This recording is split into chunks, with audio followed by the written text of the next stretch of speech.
بسم اللہ الرحمن الرحیم۔ میں تمام منصف لوگوں سے، انصاف پسند لوگوں سے یہ اپیل کروں گا کہ وہ تاریخ کی صحیح سمت میں آئیں اور اس سمت میں آ کر انصاف پسند لوگوں کا ساتھ دیں کہ جن کے مقدر میں اللہ تعالیٰ نے فتح لکھ دی ہے۔ یہودیوں کا یہ دعویٰ ہے کہ وہ اسرائیل کی ریاست بنا کر دراصل خدا کے وعدے کو پورا کر رہے ہیں۔ یہ ان کی آبائی زمین ہے جہاں وہ لوٹے ہیں اور انہیں یہاں پر ریاست قائم کرنے کا مکمل حق ہے، یہ ان کا دعویٰ ہے۔ آج میں اس دعوے کو انشاءاللہ آپ لوگوں کے سامنے رکھوں گا اور اس دعوے کو سمجھنے کی کوشش کروں گا کہ اس دعوے میں کتنی صداقت ہے، کہاں تک یہ کریڈیبل ہے اور اس دعوے میں کتنی کریڈیبلٹی ہو سکتی ہے، یہ کتنا اپیلنگ ہے۔ افسوس کے ساتھ مجھے کہنا پڑتا ہے کہ جو لوگ فلسطین اور اسرائیل کے مسئلے پر زیادہ گہری نظر نہیں رکھتے ہیں، وہ اس بات کے قائل ہو چلے ہیں کہ شاید یہودیوں کا بھی اس زمین کے اوپر کوئی حق ہوگا، اس لیے ہونا یہ چاہیے کہ وہ اور فلسطینی دونوں بھائی بھائی بن کر رہیں اور ایک ساتھ اچھے پڑوسیوں کی طرح رہیں۔ لیکن جب ہم اس دعوے کے اوپر غور کرتے ہیں یہودیوں کے، وہ یہ کہتے ہیں کہ تورات میں book of Genesis verse number 3 to 5 اس میں اللہ تعالیٰ نے، خدا نے حضرت ابراہیم علیہ الصلاۃ والسلام سے ایک وعدہ کیا ہے، اور وہ وعدہ یہ ہے کہ ابراہیم، میں نے یہ علاقہ جو مصر کی نہر یعنی دریائے نیل سے لے کر دریائے فرات یعنی عراق تک جاتا ہے، یہ پورا کا پورا علاقہ ابراہیم علیہ الصلاۃ والسلام میں نے آپ کی نسل کے لیے لکھ دیا ہے۔ اس دعوے کی بنیاد پر یہودی اور صہیونی آج یہ سمجھتے ہیں کہ فلسطین ان کا حقیقی وطن ہے اور اس وطن میں حکومت ان کی ہونی چاہیے، چونکہ یہ خدا کا وعدہ ہے اور وہ خدا کے وعدے کو سچا کرنے کی کوشش کر رہے ہیں۔ اگر ہم اس دعوے کو دیکھیں تو اس دعوے کے دراصل دو رخ ہیں۔ ایک رخ تو ہے قومی، یعنی یہودی قوم کو اس کے آبائی وطن ہونے کی بنیاد پر یہ حق ہے کہ وہ یہاں پر ریاست کی تشکیل کرے۔ تو ایک تو رخ یہ ہے اس دعوے کا، اور دوسرا رخ اس دعوے کا مذہبی ہے کہ مذہبی بنیادوں پر یہودیوں کو یہ حق ہے کہ وہ اس زمین کے اوپر اپنی ریاست قائم کریں۔ تو ہم دونوں رخ دیکھتے ہیں کہ قومی اعتبار سے کیا یہ دعویٰ صحیح ہے، قومیت کے اعتبار سے، یا اسی طریقے سے مذہبیت کے اعتبار سے یہ دعویٰ کہاں تک صحیح ہے۔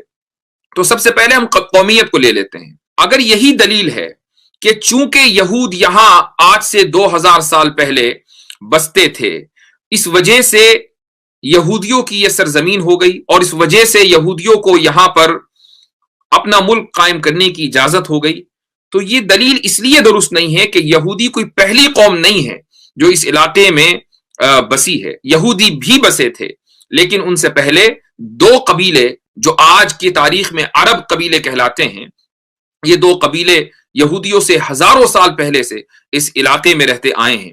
ان میں پہلے قبیلے کا نام ہے یبوس اور دوسرے قبیلے کا نام ہے کنعان۔ تو یبوسی اور کنعانی دونوں قبیلے اس علاقے کے اندر بستے آئے ہیں، انہی کی اولاد آج کے موجودہ فلسطینی ہیں۔ بلکہ تورات میں یبوس کا تذکرہ آیا ہے۔ اسی طریقے سے یہودیوں کا یہ بھی دعویٰ ہے کہ تورات میں بہت سی جگہ یروشلم کا تذکرہ آیا ہے، اس وجہ سے یروشلم ان کا ہونا چاہیے۔ اس کی جو اصل ہے وہ اورشالم ہے، اور اورشالم یبوس کے ایک بت کا نام تھا کہ جس کے نام پر یہ شہر بسا ہے۔ یروشلم کو اپنا سمجھنا اور اس نام کو زندہ رکھنا اس بات کی دلیل ہے کہ یہودیوں سے بہت پہلے یبوسی ٹرائب قبیلہ یہاں پر آباد تھا، اور انہی کی نسل نے بعد میں اسلام قبول کیا، کنعانیوں نے اسلام قبول کیا، آج جن کو ساری دنیا عربوں کے نام سے جانتی ہے۔ حضرت ابراہیم علیہ الصلاۃ والسلام اس علاقے میں کئی صدیوں کے بعد آئے ہیں۔ جب حضرت ابراہیم آئے تو مجموعی اعتبار سے اس زمانے میں عمریں زیادہ ہوا کرتی تھی، تو ان کے یہاں پر قیام کی جو مجموعی مدت ہے، جو ٹوٹل پیریڈ ہے، وہ تقریباً 100 سال ہے۔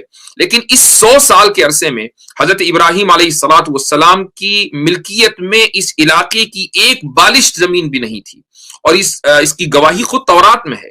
حضرت ابراہیم علیہ الصلاۃ والسلام کی اولاد میں حضرت اسحاق علیہ الصلاۃ والسلام اس علاقے میں رہے، حضرت اسحاق کے بیٹے حضرت یعقوب یہاں رہے، حضرت یعقوب کے 12 بیٹے تھے، 12 بیٹوں میں 11 یہاں رہے، حضرت یوسف علیہ الصلاۃ والسلام مصر منتقل ہو گئے تھے۔ تو اس پورے خاندان کو اگر آپ دیکھیں کہ یہ کتنے عرصے اس علاقے میں رہا ہے، تو تقریباً 230 سال تاریخی روایتوں کی بنیاد پر اس خاندان کا قیام اس علاقے میں ثابت ہوتا ہے۔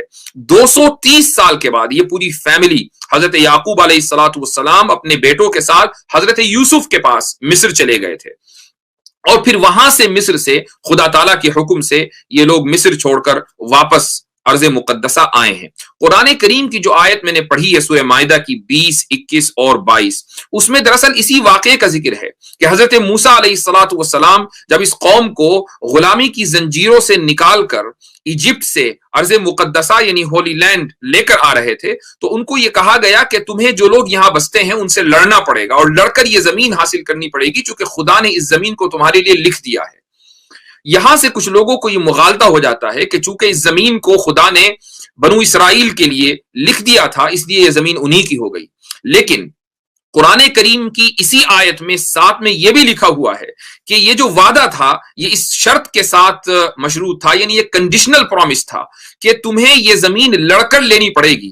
یہودیوں نے اس زمانے میں لڑنے سے انکار کر دیا، قرآن کریم کی اسی آیت کی گواہی ہے، انہوں نے کہا کہ اس زمین میں تو بڑے طاقتور لوگ رہتے ہیں، ہم اس میں داخل نہیں ہوں گے، ایسا کریں موسیٰ آپ اور آپ کا رب دونوں جائیں اور لڑیں، اور جب فتح ہو جائے تو ہمیں بتا دیجیے گا۔ تو یہودیوں نے اس شرط کو ماننے سے انکار کر دیا، تو خدا کا وعدہ اس صورت میں ان کے اوپر لاگو ہوتا جبکہ یہ اس شرط کو قبول کرتے۔ حضرت موسیٰ علیہ الصلاۃ والسلام کے زمانے میں ہی انہوں نے اس شرط کو مسترد کر دیا تھا۔ اسی طریقے سے اگر ہم تاریخی اعتبار سے دیکھیں، میں ابھی دعوے کی جو پہلی نوعیت ہے یعنی کس قوم کا اس ہولی لینڈ کے اوپر زیادہ حق ہے، میں اسی کے اوپر ابھی بات کر رہا ہوں کہ قومیت کی بنیاد پر اگر ہم دیکھیں تو یہودیوں کا کوئی حق نہیں بنتا، چونکہ اس سے پہلے بہت سی قومیں وہاں پر آباد رہتی آئی ہیں جن کی اولاد آج عرب کہلاتی ہے۔ اگر واقعی یہ ہولی لینڈ یہودیوں کا ہوتا تو جب زائنزم تحریک قائم ہوئی اور زائنزم کے بانی تھیوڈر ہرزل نے جو کہ ایک جرنلسٹ تھا اور اپنے آپ کو سوشل ایکٹیوسٹ کہتا تھا، جب اس نے زائنزم قائم کی اور اس تحریک کے روح روا لوگوں نے یہ طے کیا کہ یہودیوں کی اپنی ایک ریاست ہونی چاہیے، اپنا ایک گھر ہونا چاہیے، تو کیا وجہ ہے کہ انہوں نے سب سے پہلے فلسطین کے بارے میں نہیں سوچا؟ انہوں نے اپنی کانفرنسز میں سب سے پہلے موزمبیق کو چنا تھا، لیکن کسی وجہ سے ان میں اتفاق نہیں ہو پایا۔ اس کے بعد افریقہ کے ایک ملک کانگو، یہ پورا علاقہ اس وقت کلونیلزم کے دور سے گزر رہا تھا اور یہاں پر یورپین ریاستوں کی حکومتیں قائم تھیں، تو اس لیے ان لوگوں کے لیے ان ملکوں کا نام لینا بہت آسان تھا چونکہ یورپین حکمرانوں سے ان کے بڑے گہرے تعلقات تھے، تو کانگو کا نام لیا گیا کہ کانگو میں ہماری اپنی ریاست قائم ہونی چاہیے۔ اس زمانے میں کانگو بیلجیم کی کالونی تھا۔ 1897 میں ارجنٹینا کا نام لیا گیا، اس کے بعد 1901 میں سائپرس کا نام تجویز کیا گیا، 1902 میں سینا کا علاقہ جو کہ مصر میں آج ہے یہ علاقہ تجویز کیا گیا کہ یہاں ہمارا وطن ہونا چاہیے۔ اس کے بعد 1903 میں یوگانڈا کا نام لیا گیا اور پھر آخر میں جا کر یہ طے کیا گیا کہ ہولی لینڈ یعنی فلسطین میں ہمارا وطن ہونا چاہیے۔ اور اس کی وجہ یہ ہے کہ یہ جو علاقوں کے نام بدل رہے تھے، یہ جو تجویزیں الگ الگ آ رہی تھیں، اس تجویز پر اتفاق اس لیے نہیں ہو رہا تھا کہ یہودی ایک بڑی تعداد میں رشیا میں آباد تھے، امریکہ میں آباد تھے اور آج بھی ہیں، اسی طریقے سے یورپین ممالک میں پھیلے ہوئے تھے اور وہ ان علاقوں سے نکلنا نہیں چاہتے تھے، وہ نہیں چاہتے تھے کہ ان علاقوں کی آسائش اور آرام سے نکل کر وہ موزمبیق میں، یوگانڈا میں، کانگو میں ایسی جگہ پر آ کر آباد ہوں۔ تو صہیونیوں نے مذہبی کارڈ کھیلا اور انہوں نے سوچا کہ اگر ہم یہودی مقدس علاقوں کا حوالہ دیں گے اور یہ کہیں گے کہ یہاں یہودیوں کی عبادت گاہیں ہیں، مقدس علاقے ہیں، یہاں حضرت سلیمان علیہ الصلوۃ والسلام تھے، یہ وہ زمین ہے کہ جس کا خدا نے تم سے وعدہ کیا تھا، تو یہودی بڑی تعداد میں ساری دنیا سے چل کر فلسطین میں آباد ہو جائیں گے۔ اور یہ جو مذہبی کارڈ تھا یہ کامیاب ہوا اور اس طریقے سے ریاست وجود میں آ گئی۔ مذہبی کارڈ ہمیشہ کامیاب ہوتا ہے۔ آپ نے دیکھا ہوگا کہ ایودھیا میں جو بابری مسجد کو شہید کیا گیا، ایک مذہبی کارڈ کھیل کر شہید کیا گیا، اور وہ مذہبی کارڈ اس طریقے سے کامیاب ہوا کہ اس کا جو پھل ہے آج تک وہ لوگ کھا رہے ہیں کہ جنہوں نے مذہبی کارڈ کھیلا تھا۔ حالانکہ تاریخی بنیادوں پر یہ بات ثابت ہو چکی تھی کہ بابری مسجد کسی بھی مندر کو توڑ کر بنائی نہیں گئی تھی۔ تو ان باتوں سے یہ ثابت ہوا کہ یہودیوں کا قومی اعتبار سے اس علاقے کے اوپر کوئی حق نہیں بنتا اگر ان کی یہ دلیل ہے کہ چونکہ پہلے وہاں وہ لوگ رہتے تھے، ان کے آبا و اجداد رہتے تھے، تو پھر عربوں کا کیس اس سے زیادہ مضبوط ہو جاتا ہے چونکہ ان کے آبا و اجداد یہودیوں سے بہت پہلے سے وہاں رہتے چلے آئے ہیں۔ اس دعوے کا ایک مذہبی رخ بھی ہے اور وہ مذہبی رخ یہ ہے کہ تورات میں ان لوگوں کا دعویٰ ہے یہودیوں کا کہ ہم سے یہ وعدہ کر لیا گیا حضرت ابراہیم سے کہ یہ پورا علاقہ ابراہیم علیہ الصلوۃ والسلام آپ کی نسل کو دے دیا گیا، تو تورات کا چونکہ یہ ہم سے وعدہ ہے اس لیے یہ زمین ہماری ہے۔ یہ ایک مذہبی کارڈ ہے۔ ہم غور کرنے کی کوشش کرتے ہیں کہ اس مذہبی دعوے کی کیا حیثیت ہے۔ حضرت ابراہیم علیہ الصلوۃ والسلام کی اولاد میں صرف حضرت اسحاق علیہ الصلوۃ والسلام نہیں ہے، حضرت اسماعیل علیہ الصلوۃ والسلام بھی حضرت ابراہیم کی اولاد ہیں۔ اگر تورات میں یہ وعدہ کر لیا گیا کہ اے ابراہیم اس علاقے کو آپ کی اولاد کو دیا، تو اولاد میں جہاں اسحاق علیہ السلام ہے وہاں اسماعیل علیہ السلام بھی ہے، تو پھر حضرت اسماعیل علیہ الصلوۃ والسلام کی نسل میں جو عرب ہیں ان کا حق اس علاقے پر کیوں نہیں ہے؟ کس بنیاد پر اگر ایک باپ کا انتقال ہوتا ہے اور ایک مکان اس باپ کے دو لڑکوں کے نام آتا ہے تو ایک بھائی اگر دوسرے بھائی کو بے دخل کر دے تو کیا اس کو انصاف کہا جائے گا؟ کیا دو بھائیوں میں ایک بھائی کا اس مکان کے اوپر زیادہ حق ہوتا ہے اور دوسرے کا کم ہوتا ہے؟ تو اگر ہم مذہبی اعتبار سے بھی دیکھیں تو حضرت اسماعیل علیہ الصلوۃ والسلام کی اولاد میں نبی کریم صلی اللہ علیہ وسلم ہے، اور نبی کریم صلی اللہ علیہ وسلم کے اوپر ایمان لانے والی امت کا بھی پھر اس علاقے کے اوپر اتنا ہی حق ہے اگر یہودی تورات کے ذریعے اپنا حق اس علاقے کے اوپر ثابت کرتے ہیں۔ لیکن یہاں یہ بات ذہن میں رکھنی چاہیے کہ انبیاء علیہم الصلوۃ والسلام کی جو فیملی ہوتی ہے، انبیاء علیہم الصلوۃ والسلام کی آل اور اولاد، وہ لوگ ہوتے ہیں کہ جو انبیاء کے طریقے کے اوپر چلیں۔ اگر ان کا نسبی تعلق انبیاء سے ہو لیکن وہ انبیاء کے طریقے پر نہ چلتے ہوں تو پھر وہ ان انبیاء کی اولاد نہیں مانے جاتے۔ حضرت نوح علیہ الصلوۃ والسلام کو یہودی بھی مانتے ہیں، جس طریقے سے مسلمان مانتے ہیں یہودی بھی مانتے ہیں، عیسائی بھی مانتے ہیں۔ حضرت نوح علیہ الصلوۃ والسلام کا ایک بیٹا تھا کہ جس نے حضرت نوح پر ایمان لانے سے انکار کر دیا تھا۔ جب سیلاب آیا اور وہ سیلاب میں ڈوبنے لگا تو حضرت نوح علیہ الصلوۃ والسلام نے اپنے رب سے دعا کی کہ اللہ میرے اس بیٹے کو بچا لیجئے۔ تو اللہ تعالیٰ نے کیا کہا؟ اللہ تعالیٰ نے فرمایا کہ انہ لیس من اہلک، یہ تمہارے خاندان میں سے نہیں ہے۔ حالانکہ وہ نسبی بیٹا تھا، وہ حضرت نوح کا اپنا بیٹا تھا، لیکن اللہ کہہ رہا ہے کہ انہ لیس من اہلک، یہ تمہارے خاندان میں سے نہیں ہے، انہ عمل غیر صالح۔ اس سے یہ ثابت ہوا کہ انبیاء علیہم الصلوۃ والسلام کی اولاد وہ اس وقت مانی جاتی ہے جب وہ انبیاء علیہم الصلوۃ والسلام کے مشن کے اوپر چلے اور انبیاء کے طریقے کے اوپر، ان کی سنت کے اوپر چلے۔ اگر وہ ان کے طریقے کو بدل دے، ان کی خلاف ورزی کرے تو پھر وہ انبیاء کی اولاد نہیں ہے، اگرچہ ان کا نسبی تعلق اس نبی سے کتنا ہی گہرا کیوں نہ ہو۔ آج یہ دیکھا جانا چاہیے کہ آل ابراہیم کون ہے؟ حضرت ابراہیم علیہ الصلوۃ والسلام کی آل یعنی فیملی میں اور ان کے فالوورز میں کون لوگ ہیں؟ کیا یہودی یہ دعویٰ کر سکتے ہیں کہ ہم حضرت ابراہیم علیہ الصلوۃ والسلام کی بات ماننے والے ہیں، ہم حضرت ابراہیم کی سنت پر چلنے والے ہیں؟ کیا یہودی آج کی تاریخ میں یہ ثابت کر سکتے ہیں؟ ہرگز نہیں۔ حضرت موسیٰ علیہ الصلوۃ والسلام کے زمانے میں ہی یہودیوں نے گائے کی پوجا شروع کر دی تھی۔ حضرت ابراہیم علیہ الصلوۃ والسلام کی توحید کے قصے تو پورے قرآن کریم میں جگہ جگہ بکھرے ہوئے ہیں۔ حضرت ابراہیم علیہ الصلوۃ والسلام اتنے بڑے توحید کے داعی تھے کہ انہوں نے توحید کے اوپر زبردست دلائل دیے ہیں جن کو قرآن کریم نے نقل کیا ہے۔ لیکن وہ لوگ جو ابراہیم علیہ الصلوۃ والسلام کو اپنا جد امجد مانتے ہیں، اپنا فور فادر مانتے ہیں، وہ حضرت موسیٰ کے دور میں ان کے سامنے گائے کی پوجا کر رہے تھے۔ یہ وہ لوگ ہیں جو انبیاء علیہ الصلوۃ والسلام کے قتل کے مرتکب ہیں۔ دنیا میں وہ کون سا جرم ہے جو یہودیوں نے انجام نہ دیا ہو؟ حضرت زکریا علیہ الصلوۃ والسلام کو انہوں نے قتل کیا، حضرت یحییٰ علیہ الصلوۃ والسلام کو انہوں نے قتل کیا، حضرت لوط علیہ الصلوۃ والسلام کے اوپر انہوں نے الزام لگایا کہ وہ اپنی بیٹیوں کے ساتھ زنا کیا کرتے تھے والعیاذ باللہ، حضرت سلیمان علیہ الصلوۃ والسلام کے اوپر انہوں نے الزام لگایا، حضرت عیسیٰ علیہ الصلوۃ والسلام کو ولد الزنا یعنی زنا کے نتیجے میں پیدا ہونے والا، یہ حضرت عیسیٰ علیہ الصلوۃ والسلام کے بارے میں والعیاذ باللہ کہا۔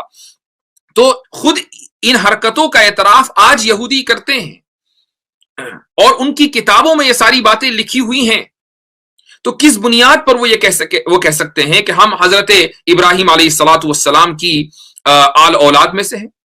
اللہ تعالیٰ کو ان تمام حرکتوں کا علم تھا، علم ہے، اور یہی وجہ ہے کہ قرآن کریم کی ایک آیت ہے، اللہ تعالیٰ فرماتا ہے وَإِذِ ابْتَلَى إِبْرَاهِيمَ رَبُّهُ بِكَلِمَاتٍ فَأَتَمَّهُنَّ، کہ ابراہیم علیہ الصلوۃ والسلام کا اللہ تعالیٰ نے چند باتوں میں امتحان لیا فَأَتَمَّهُنْ، اور ابراہیم علیہ الصلوۃ والسلام نے اس امتحان کو کامیابی کے ساتھ پورا کر دیا، اور اس کے بعد پھر اللہ تعالیٰ نے فرمایا انی جاعلک للناس اماما، کہ میں اے ابراہیم علیہ الصلوۃ والسلام آپ کو لوگوں کا امام بناتا ہوں، آپ کو لوگوں کا لیڈر بناتا ہوں۔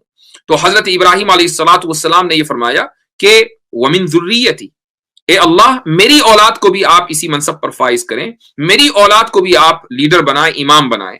تو اللہ تعالیٰ نے فرمایا لا ینال عہد الظالمین، کہ ظالم لوگوں کے لیے میرا وعدہ نہیں ہے۔ اللہ جانتا تھا کہ حضرت ابراہیم علیہ الصلوۃ والسلام کی اولاد میں کچھ لوگ ظالم ہوں گے۔ یہ وہ لوگ ہیں جو حضرت اسحاق علیہ الصلوۃ والسلام کی نسل، حضرت یعقوب علیہ الصلوۃ والسلام کی بیٹوں کی اولاد میں آج جن کو ہم یہودی کہتے ہیں، یہ وہ ظالم ہیں کہ جنہوں نے اللہ تعالیٰ کی نافرمانی کی، انبیاء کی نافرمانی کی۔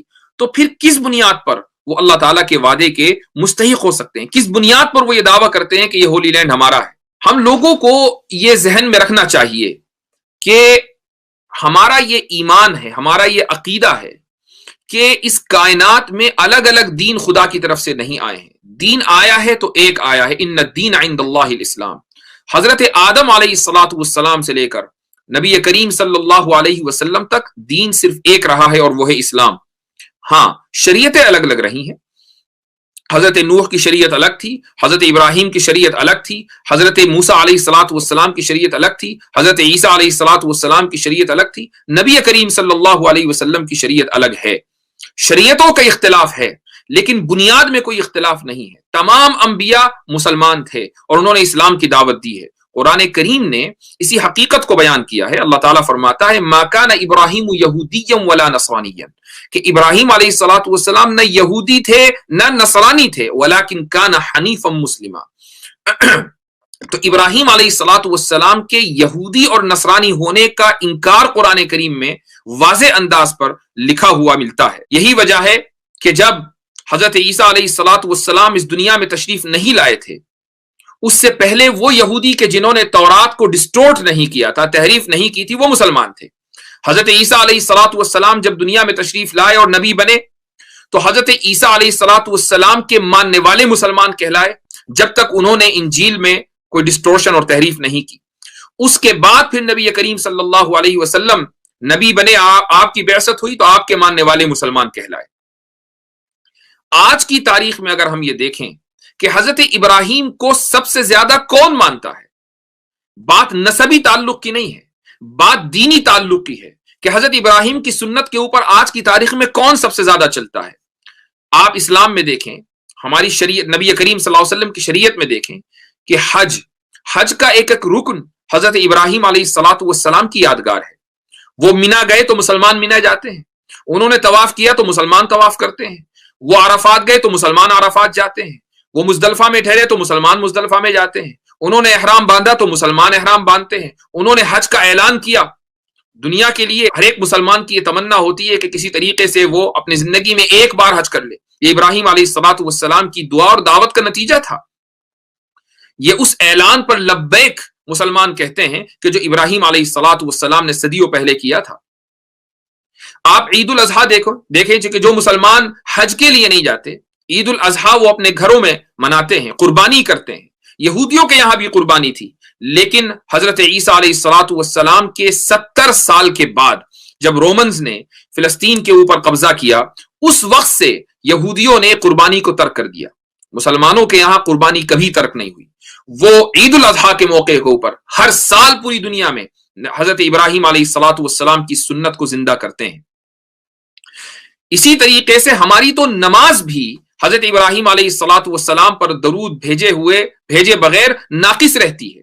ہم ہر نماز میں جب بیٹھتے ہیں سلام پھیرنے سے پہلے حضرت ابراہیم علیہ الصلوۃ والسلام پر بھی درود بھیجتے ہیں اور نبی کریم صلی اللہ علیہ وسلم پر بھی درود بھیجتے ہیں۔ تو مسلمانوں سے زیادہ آج کی تاریخ میں نبی کریم صلی اللہ علیہ وسلم کی بعثت کے بعد سے لے کر آج تک اور قیامت تک حضرت ابراہیم علیہ الصلوۃ والسلام کی اتباع کرنے والا کوئی دوسرا نہیں ملے گا۔ اگر حضرت ابراہیم کی کوئی قوم اتباع کرتی ہے تو وہ مسلمان ہے۔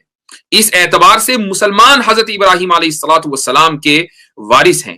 یہی وجہ ہے کہ قرآن کریم میں ارشاد ہے، اللہ تعالیٰ فرماتا ہے کہ ان اول الناس بابراہیم للذین اتبعوہ وہذا النبی والذین آمنوا، کہ حضرت ابراہیم سے جو سب سے قریبی تعلق ہے وہ کن لوگوں کا ہے؟ وہ للذین اتبعوہ، ان لوگوں کا ہے کہ جو حضرت ابراہیم کی اتباع کرتے ہیں، ان کو فالو کرتے ہیں۔ اور اس کے بعد اللہ تعالیٰ نے پوائنٹ آؤٹ کر دیا کہ یہ نبی یعنی نبی کریم صلی اللہ علیہ وسلم حضرت ابراہیم کی اتباع کرتے ہیں، والذین آمنوا، اور حضرت نبی کریم صلی اللہ علیہ وسلم پر ایمان لانے والے حضرت ابراہیم کی اتباع کرتے ہیں۔ تو حضرت ابراہیم سے سب سے گہرا تعلق نبی کریم صلی اللہ علیہ وسلم اور آپ کے ماننے والوں یعنی مؤمنین کا ہے۔ ایک اور آیت میں اللہ تعالیٰ فرماتے ہیں وَلَقَدْ كَتَبْنَا فِي الزَّبُورِ مِن بَعْدِ الذِّكْرِ أَنَّ الْأَرْضَ يَرِثُهَا عِبَادِيَ الصَّالِحُونَ، کہ ہم نے زبور میں لکھ دیا تھا، آج اولڈ ٹیسٹمنٹ کا وہ حصہ ہے، اس میں لکھ دیا تھا کہ اس زمین کے وارث میرے نیک بندے ہوں گے۔ اور نیک بندے کون ہیں؟ نیک بندے وہ ہیں جو نبی کریم صلی اللہ علیہ وسلم کے اوپر ایمان لائے اور آپ صلی اللہ علیہ وسلم کے ذریعے حضرت ابراہیم علیہ السلام کی سنتوں کو انہوں نے جانا، پہچانا اور ان کے اوپر عمل کیا۔ قرآن کریم کی یہ آیتیں اس بات کی واضح دلیل ہیں کہ اگر اللہ تعالیٰ نے اس ہولی لینڈ کا ابراہیم علیہ السلام سے وعدہ کیا تھا تو پھر حضرت ابراہیم علیہ السلام کی جو ذریت ہے، وہ ذریت کہ جو حضرت ابراہیم کی سنت کو آج زندہ کیے ہوئے ہے، نسبی تعلق کی بات نہیں ہو رہی ہے، نسبی تعلق پر بھی بات کرنی ہے تو حضرت اسماعیل سے نسبی تعلق ثابت ہے۔ تو نسب کے اعتبار سے اور اتباع کے اعتبار سے، فالو کرنے کے اعتبار سے، دونوں اعتبار سے مسلمان اس بات کے حقدار ہیں کہ یہ زمین ان کو ملے خود تورات کی گواہی کے مطابق۔ یہ ساری بات میں اس لیے کہہ رہا ہوں چونکہ ہم یہ دیکھ رہے ہیں کہ کچھ عرصے سے مغربی اور یہودی پروپیگنڈے کی بنیاد پر لوگ یہ سمجھنے لگے کہ بھئی یہ زمین ان کے آبا و اجداد کی تھی، یہ لوٹے ہیں تو ان کو حق ہے یہاں پر ریاست قائم کرنے کا۔ ان تمام دلائل کی بنیاد پر یہ بات ثابت ہو چکی ہے کہ یہودیوں کو نہ تو قومیت کی بنیاد پر وہاں ریاست قائم کرنے کا کوئی حق تھا اور ہے، اور نہ ہی مذہبی بنیاد پر وہاں کوئی ریاست قائم کرنے کا حق ہے۔ یہودیوں میں یہی وجہ ہے، ایک الٹرا آرتھوڈاکس ان میں ایک طبقہ پایا جاتا ہے کہ جن کو نیچری کارتا بولتے ہیں، یہ بہت الٹرا آرتھوڈاکس ہوتے ہیں۔ ان کے یہاں یہودیوں میں ایک مدراش کے نام سے تورات کی سب سے پرانی تفسیر ہے، اس کی انٹرپریٹیشن ہے، کامنٹری ہے، اس میں یہ بات لکھی ہوئی ہے اور یہ طبقہ اسی کو مانتا ہے کہ بنو اسرائیل کے لیے یعنی یہودیوں کے لیے اس بات کو حرام کر دیا گیا تھا کہ وہ طاقت کے بلبوتے پر اجتماعی طور سے یعنی کلیکٹیولی اس علاقے میں داخل ہوں اور یہاں حکومت قائم کریں۔ اگر آئندہ کبھی ان کی حکومت قائم ہوگی تو وہ انسانی کوششوں کی بنیاد پر نہیں ہوگی، ورنہ یہودیوں کی مغفرت نہیں ہو سکتی، خدا ان کو معاف نہیں کرے گا۔ ان کی اگر حکومت قائم ہوگی تو وہ سپر نیچرل طریقے سے قائم ہوگی، کبھی بھی وہ انسانی کوششوں کے نتیجے میں قائم نہیں ہو سکتی۔ یہی وجہ ہے کہ 20,000 کے قریب اس وقت اس ناجائز اسرائیلی ریاست میں یہ لوگ آباد ہیں اور یہ کھل کر اپنی اس حکومت کی مخالفت کرتے ہیں، چونکہ ان کے مذہب کے مطابق اور ان کی انٹرپریٹیشن کے مطابق یہ صہیونی ریاست ایک ایلیگل ریاست ہے، ایک ناجائز ریاست ہے۔ تو یہودیوں میں خود اس بات کے اوپر اختلاف ہے اور یہی وجہ ہے کہ وہ فلسطینیوں کے حق کو تسلیم کرتے ہیں۔ پوری دنیا میں وہ جہاں جہاں پائے جاتے ہیں، وہ انگلینڈ میں پائے جاتے ہیں، وہ امریکہ میں پائے جاتے ہیں۔ میں نے ان میں سے بہت سے لوگوں سے ملاقات کی ہے اور ان سے میری گفتگو ہوئی ہے اور انہوں نے مجھے دلائل سے یہ ثابت کیا ہے کہ کیسے فلسطینیوں کا اس علاقے کے اوپر حق ہے اور اسرائیلیوں کا اس علاقے کے اوپر جو قبضہ ہے وہ ناجائز ہے۔ ایک اور بات میں کہنا چاہوں گا اور وہ یہ ہے کہ مغربی دنیا جس نفاق کا اور جس ہپوکریسی کا اس دور میں مظاہرہ کر رہی ہے، شاید ایسا کبھی تاریخ میں کبھی نہ ہوا ہوگا۔ یہ وہ سیولائزیشن ہے کہ جو پوری دنیا میں جمہوریت اور ڈیموکریسی کا نعرہ لگاتی ہے۔ ڈیموکریسی کا مطلب صرف ووٹ ڈالنا نہیں ہوتا، ووٹ تو وہاں بھی ڈلتے ہیں جہاں ڈکٹیٹرشپ ہوتی ہے۔ ڈیموکریسی کا مطلب جو ایک خوبصورت سلوگن دیا جاتا ہے وہ یہ کہ اس ملک کی عوام کو ایکول رائٹس ہوں، یہ جمہوریت کی بنیاد کہی جاتی ہے۔ اور ایسی صورت میں جمہوریت کو مقدس بنا کر، ہولی بنا کر پیش کیا جاتا ہے اور اس کے مقابلے میں جتنے بھی موڈ آف گورننس ہیں، جتنے بھی طریقے حکومت ہیں، سب کو مسترد کر دیا جاتا ہے۔ ڈکٹیٹرشپ کو اسی لیے مسترد کیا جاتا ہے، اسی بنیاد پر ویسٹرن سویلائزیشن خلافت کو مسترد کرتی ہے، تھیوکریسی کو مسترد کرتی ہے۔ لیکن جب بات یہودی ریاست کی آتی ہے، جب بات اسرائیل کی آتی ہے تو وہ کہتے ہیں، یہودی کھلم کھلا کہتے ہیں کہ ہم ایک جوش اسٹیٹ ہیں، ہم ایک یہودی ریاست ہیں۔ یہودی ریاست کا کیا مطلب ہے؟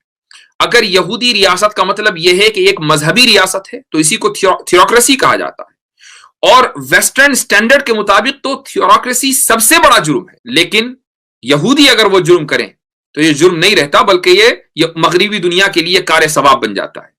اور اگر یہودی ریاست سے مراد قومی ریاست ہے کہ یہ ریاست صرف ایک خاص قوم کے لیے ہوگی اور دوسری قوم اگر اس علاقے کے اندر بسے گی تو وہ سیکنڈ کلاس سٹیزن ہوگی، اسی کو اپارتھائڈ کہا جاتا ہے۔ اپارتھائڈ کیا ہے؟ یعنی نسل اور رنگ کی بنیاد پر حکومت کا قیام۔ نیلسن منڈیلا نے جو ساؤتھ افریقہ میں گوروں کے خلاف جد و جہد کی تھی، محاذ قائم کیا تھا اور پوری زندگی انہوں نے وقف کر دی تھی اپنے ملک کو آزاد کرانے میں، وہاں کیا ہوتا تھا؟ انہوں نے ساؤتھ افریقہ میں اس لیے جد و جہد کی گوروں کے خلاف چونکہ گوروں نے ایک نسلی ریاست وہاں قائم کی ہوئی تھی، جو حقوق گوروں کے تھے وہ کالوں کے نہیں تھے۔ ساری دنیا نے نیلسن منڈیلا کی تعریف کی، ساری دنیا نیلسن منڈیلا کے ساتھ کھڑی ہو گئی، لیکن جب وہی حرکت یہودی کرتے ہیں، فلسطینیوں کے خلاف کرتے ہیں، فلسطینیوں کے بچوں کو شہید کر دیتے ہیں، ان کے جوانوں کو بے روزگار رکھتے ہیں، ان کے بوڑھوں کو دن دہاڑے قتل کر دیتے ہیں، ان کی عورتوں کو ریپ کرتے ہیں، تو دنیا خاموش رہتی ہے اور مغربی میڈیا کی زبان سے ایک لفظ فلسطینیوں کے حق میں ادا نہیں ہوتا۔ اس لیے کم سے کم مسلمانوں کو یہ چاہیے کہ وہ اس بات کو ذہن میں رکھیں کہ فلسطین کا مسئلہ اسلام کا مسئلہ ہے، فلسطین کا مسئلہ مسلمان کا مسئلہ ہے۔ یہ مسئلہ صرف اس لیے نہیں ہے کہ نبی کریم صلی اللہ علیہ وسلم نے معراج کے موقع پر وہاں نماز پڑھی تھی، بلکہ اس لیے ہے کہ مسلمان حضرت ابراہیم علیہ الصلاۃ والسلام کے وارث ہیں، اور حضرت ابراہیم علیہ الصلاۃ والسلام سے اللہ تعالیٰ نے یہ وعدہ کیا تھا کہ ہولی لینڈ حضرت ابراہیم کے وارثوں کو ملے گی۔ تو جو حضرت ابراہیم کا حقیقی جانشین ہے، یہ زمین بھی پھر اسی کی ہے۔ اس لیے یہ مسئلہ دو قوموں کا مسئلہ نہیں ہے۔ میں نے اسی لیے شروع میں یہ بات کہی تھی کہ یہ خیر اور شر کے درمیان جنگ ہے، یہ ظلم اور انصاف کے درمیان جنگ ہے، اور مسلمانوں کو ساری دنیا کے کم سے کم یہ اویئرنیس پیدا کرنی چاہیے کہ وہ انصاف کے ساتھ کھڑے ہوں اور ظلم کو وہ دن رات کنڈیم کریں۔ جب تک ظالم کو ظالم نہیں کہا جائے گا اور اس کے ہاتھ کو پکڑ کر روکا نہیں جائے گا، وہ ظلم سے باز نہیں آئے گا۔ جہاں تک غیر مسلموں کی بات ہے، میں ان سے بھی اپیل کرنا چاہوں گا، محض اس لیے کہ ایک مسئلہ مسلمانوں کا ہے، آپ اس لیے اس مسئلے میں دشمنوں کے ساتھ کھڑے نہ ہوں، بلکہ آپ انصاف کے ساتھ کھڑے ہوں۔ آپ اس پوری جو گفتگو ہی ہے اس کی بنیاد پر دیکھیں کہ کس قوم کا، کس مذہب کے ماننے والوں کا اس زمین کے اوپر بنیادی حق ہے۔